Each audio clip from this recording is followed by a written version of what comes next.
All right, everybody, let's hop into this 10 plus 5 and see how it goes. Starting off with an e4 game, so let's jump into our e5 and let's see what happens. All right, I'm not a 100% fan of these move orders because they always threaten this, so I have to change my move order to compensate. One such way is I can mirror. One such way is I can stick my knight here. I would like to jump up with my knight and immediately attack my opponent, but that allows this move.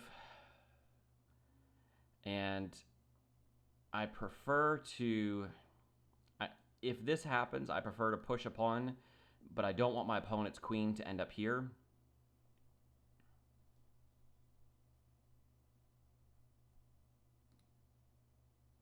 So I'm just going to go with the most standard move I can think of. Pretty boring, but let's just go into it. So I'm outside of my known material now. I don't know the name of this opening. I don't know what I'm supposed to be doing, but that's okay. I'm going to continue to play.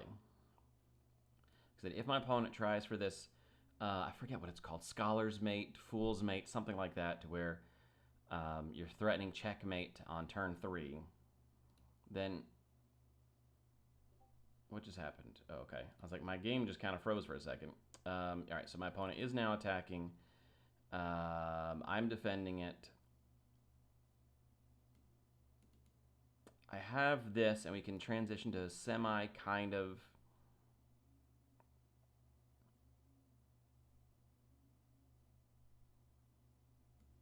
If this.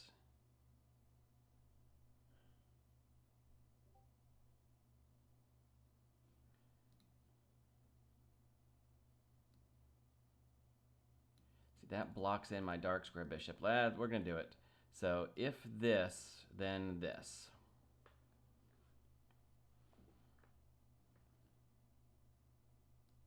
Now we can go here.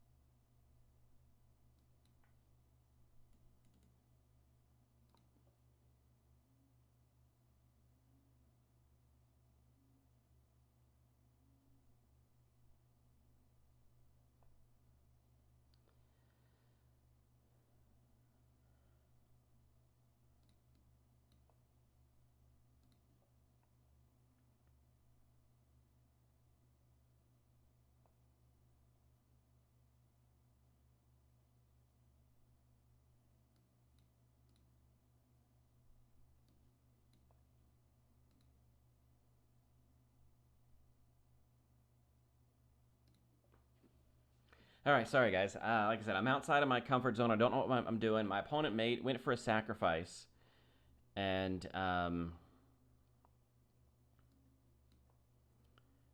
getting my rook out the hard way, but I'm doing it.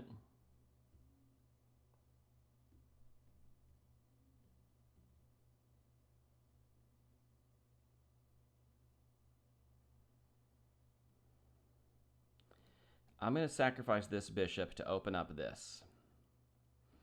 And if I want to open up that,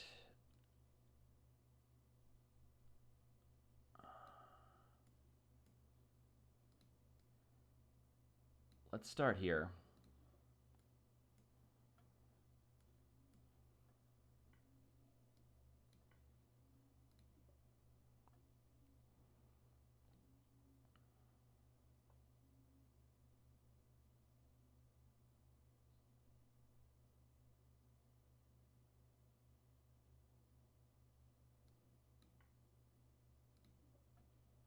What am I missing?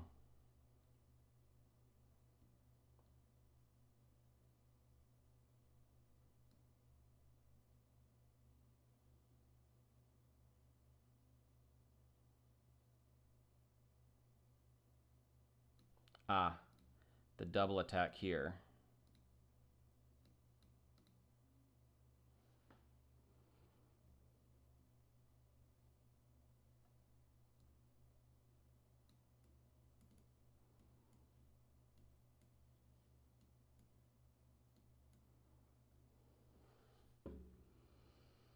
So I'm up a piece. I could trade the rook.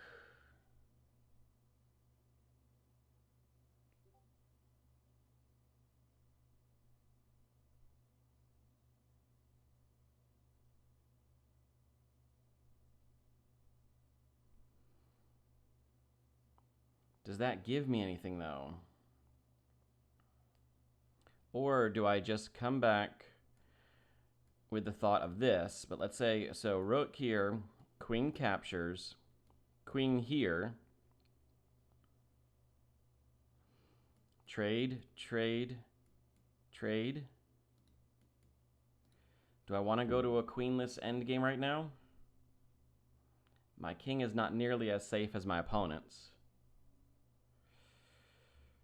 All right, we're going to try it.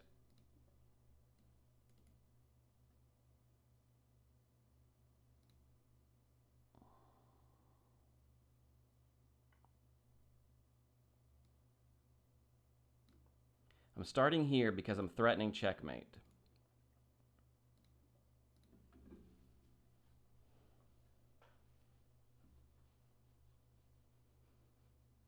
I've given back a piece.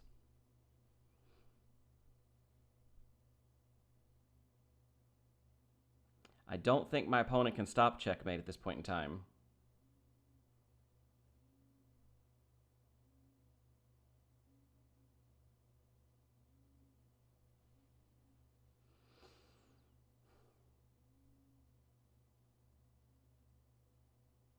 So we're probably going to have to sit here for a little bit while my opponent does some calculations. They've got tons of time. Yeah, I wonder if this is just checkmate, though, isn't it? Yeah. So, bravo. We got a fast one in there. GG, well played to my opponent. Let's take a quick peek and see what we were supposed to do, because I don't know this opening at all. So the king's pawn, the bishop's opening. And knight f6, oops, sorry, my phone buzzing. Knight f6 and knight c6 are the two most common moves by a long shot.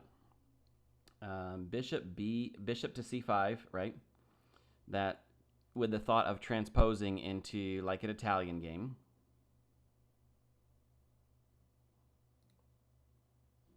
I'm going to turn the engine on just to see what the engine says about these opening choices. Knight f3 is the most common variation here. All right, and then, yeah, the bishop up seems to be the best. Bishop c5, knight f6, both the most common moves by far. The move I made, d6, is down here as the fifth move. Still over 300,000 games played, but it does give a slight advantage to white.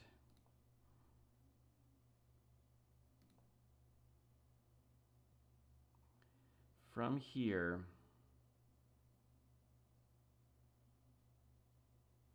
I went knight f6, and again, that's still on the board, but it's down here on the fifth best move, or the fifth most common move. So we have transitioned into an Italian game, apparently.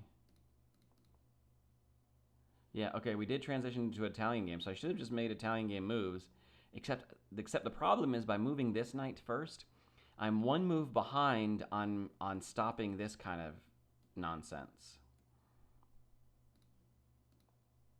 Normally, if my opponent drops the knight down, I can quickly castle.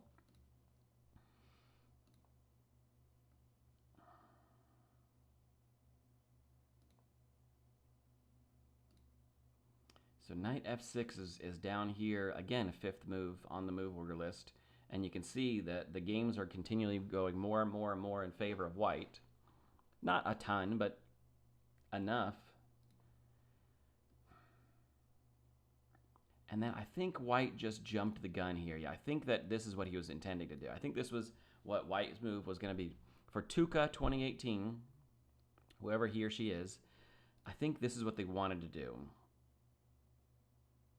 Because, like I said, now this becomes a serious threat. Or this, which I can't take, but drops, a fork. So the knight comes down, and it's backed up by the bishop. So I think that's what maybe that's what they intended to do. But he went for the sacrifice. Now, the sacrifice is not the end of the world, right? There are moves, there are games in which this sacrifice works because I have to go to a light square. And it looks like I can go either side. But there are games where the sacrifice works. I don't know what those games are. And I think they follow up with a light square bishop, or the queen maybe comes in and checkmates along this diagonal. Right, something like this maybe. I don't know. I mean, obviously I've got it covered, but that's kind of the thought process. I think something like that, but I don't remember those games. Anyway, so my opponent continued on with the sacrifice, and you can see the engine didn't like it, but we don't always trust the engine, right? Sometimes there are setups that completely favor one or the other, even though the engine doesn't like it. Yeah, so the best moves are definitely G8 and E8, and G8 is slightly better, and that's the one that I went with.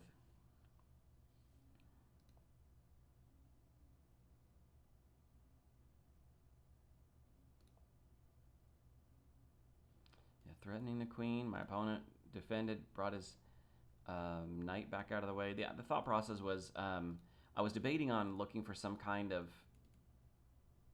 discovery attack on this knight, but it is backed up by the bishop.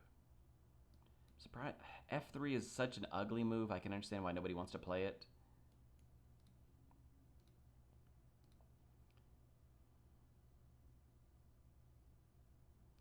Yeah, there's only been one game played from this position.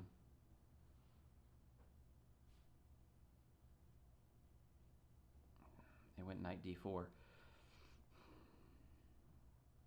And from here, I just propped up my bishop, and you can see the engine's not in love with that move, but you see the kind of board it resulted in.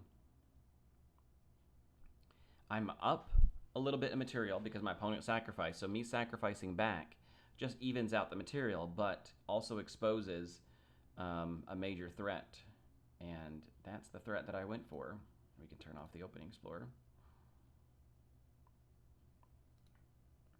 Yeah, look at that huge, huge, huge swing in favor of black by opening up this outside diagonal. This is one of the things I talk about when I'm always a little bit nervous of I don't want to castle too early, you know, and I know that's against the principles, right? The principles say castle is early so that you can maintain protection.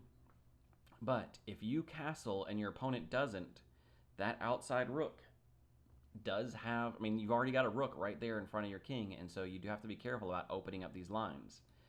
I think my opponent having the threat here is good and probably should have just left it, right? Just let that sit there. You know, maybe look at attacking it from a different direction with a different piece someday.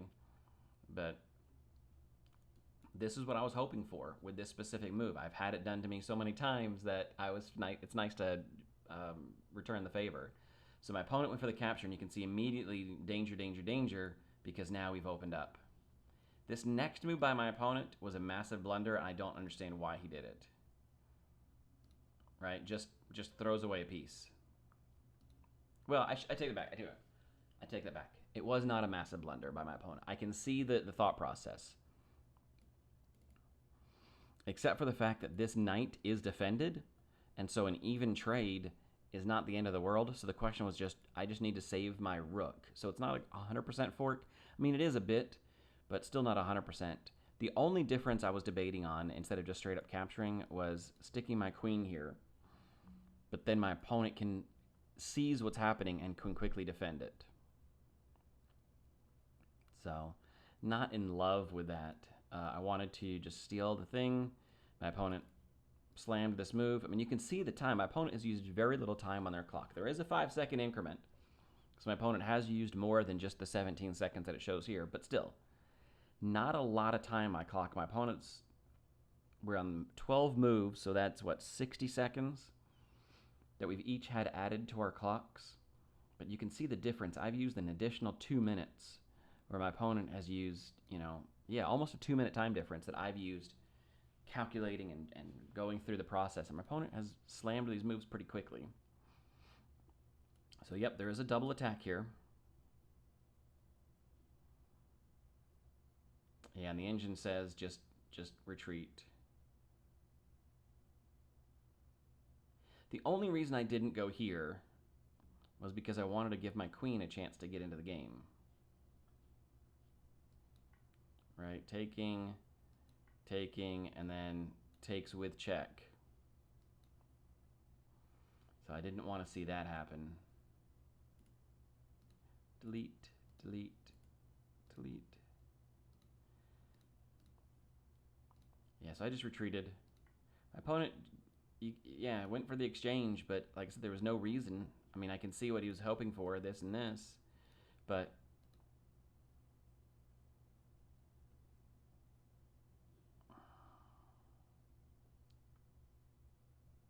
the only way to prevent checkmate in this case is to give the king a flight square. Give the king an escape square.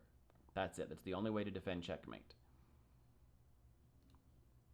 Anything my opponent does trying to block just does not get the job done. And you can see we have 2 squares that we can checkmate from. So, okay, that was a fun game. Very interesting, very short, very quick. I'm going to grab a second game here real quick, and maybe we'll do a 2 for today. What do you say? All right, guys, y'all have a great day. Bye.